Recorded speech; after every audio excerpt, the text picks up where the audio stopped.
Assalamualaikum warahmatullahi wabarakatuh. Rahayu, rahayu, rahayu. Kembali lagi di channel Nasihat Kehidupan Misteri.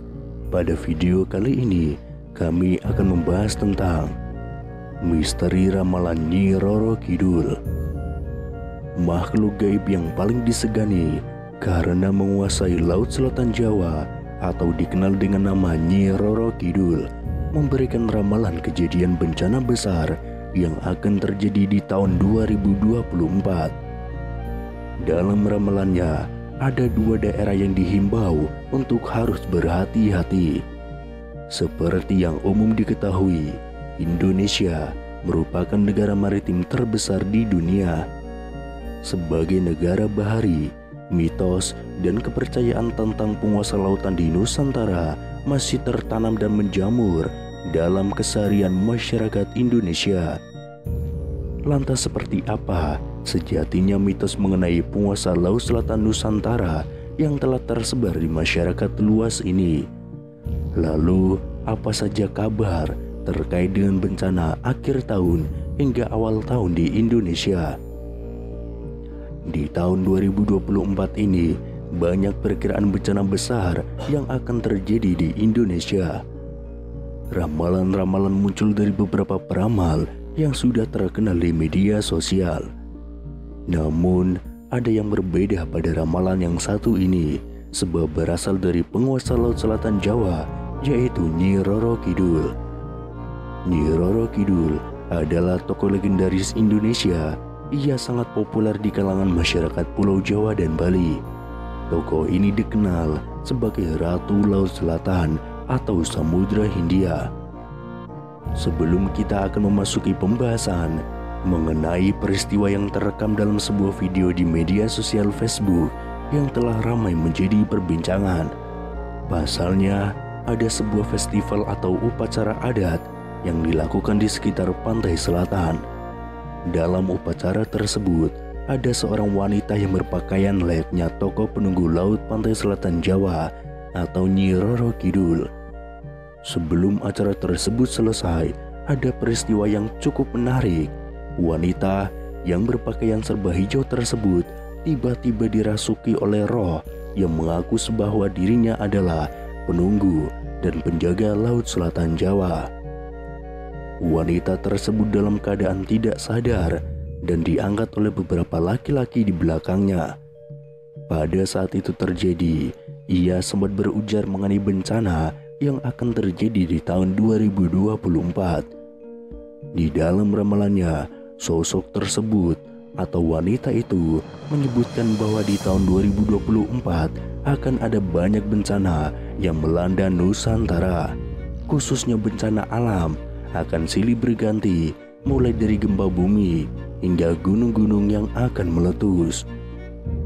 Berhati-hatilah pada tahun 2022 sampai tahun 2025 akan ada gejolak besar di sebelah selatan Gunung Kendeng akan hancur, ujar sosok wanita yang katanya dirasuki sosok Ratu Pantai Selatan atau Nyi Roro Kidul. Seperti yang kita semua ketahui, Pegunungan Kendeng adalah pegunungan kapur yang membentang di bagian utara Pulau Jawa. Pegunungan Kendeng mencakup dua provinsi, yaitu Provinsi Jawa Tengah dan Provinsi Jawa Timur, serta termasuk beberapa kabupaten. Hancurnya sebelah selatan dari Pegunungan Kendeng tersebut, menurut penuturannya, diakibatkan oleh ulah manusia itu sendiri. Ia juga memperingatkan kepada manusia bahwa bumi semakin tua dan juga semakin bergetar karena umurnya. Memang kita tidak bisa mempercayai penuh atas ramalan-ramalan yang beredar di dalam masyarakat ini. Akan tetapi kita harus waspada setiap saat untuk menanggulangi bencana-bencana yang tidak bisa diprediksi oleh kecanggihan teknologi manusia. Selain itu, Nyi Roro Kidul juga memberikan pesan yang menyeramkan untuk umat manusia. Berhati-hatilah di tahun 2024. Pesan tersebut disampaikan oleh Nyi Roro Kidul saat warga mengatakan upacara larung sesaji. Larung sesaji adalah upacara persembahan sebagai rasa syukur warga akan hasil panen dan tangkapan ikan yang melimpah. Tradisi larung sesaji telah lama dilakukan secara turun-temurun di bibir pantai Geliat di sebuah gunung kapur di desa setempat. Belasan kepala kambing, lembu, dan kerbau dipersembahkan dalam upacara larung sesaji. Setelah kepala kambing, kerbau, dan lembu tersebut dilemparkan ke laut, kemudian ada mediator yang kesurupan Nyi Roro Kidul.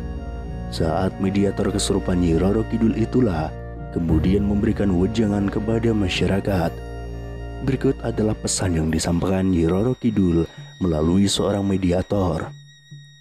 Yang pertama, memintalah hanya kepada Allah. Jangan meminta kepadaku dan juga pengikutku, namun mintalah hanya kepada Allah.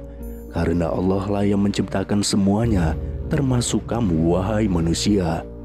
Yang kedua, para laki-laki harus hormat dan sayang kepada orang tua. Ingatlah wahai laki-laki semuanya, dari mana kamu berasal. Berbaktilah kepada orang tuamu. Selain itu, laki-laki mempunyai tanggung jawab penuh atas kedua orang tuanya. Yang ketiga, larung sesaji untuk melestarikan tradisi Jawa. Nyi Roro Kidul dan pengikutnya hanya menjaga, membangkitkan, dan melestarikan budaya Jawa. Orang Jawa jangan sampai lupa kepada adat dan budayanya, tetap dilestarikan tradisi dan meminta hanya kepada Allah. Yang keempat, larung sesaji untuk menghormati leluhur. Adanya persembahan sesaji ini bukan untuk melakukan puja dan puji kepadaku, namun ditujukan sebagai rasa hormat kepada leluhur dan tidak dapat digunakan untuk meminta sesuatu yang tidak baik. Mintalah hanya kepada Allah. Yang kelima, mengejar pangkat dan jabatan. Sekarang ini semuanya hanya mengejar pangkat dan derajat serta kewibawaannya saja, sampai tidak ingat orang tua dan saudaranya. Seharusnya ketika mengejar pangkat dan jabatan harus tetap mengutamakan keluarga. Yang keenam, sembahlah Allah. Pesan keenam Nyi Roro Kidul adalah hajakan untuk menyembah Allah. Tidak ada Tuhan yang maha benar dan disembah kecuali Allah. Kemudian yang ketujuh, jangan ribut. Pesan yang ketujuh dari Nyi Roro Kidul adalah jangan suka membuat keributan. Meskipun berbeda guru, jangan suka ribut dan mencari keributan, selalu bertengkar. Karena sama-sama menyembah Allah, tugas kita hanyalah bertakwa kepada Allah.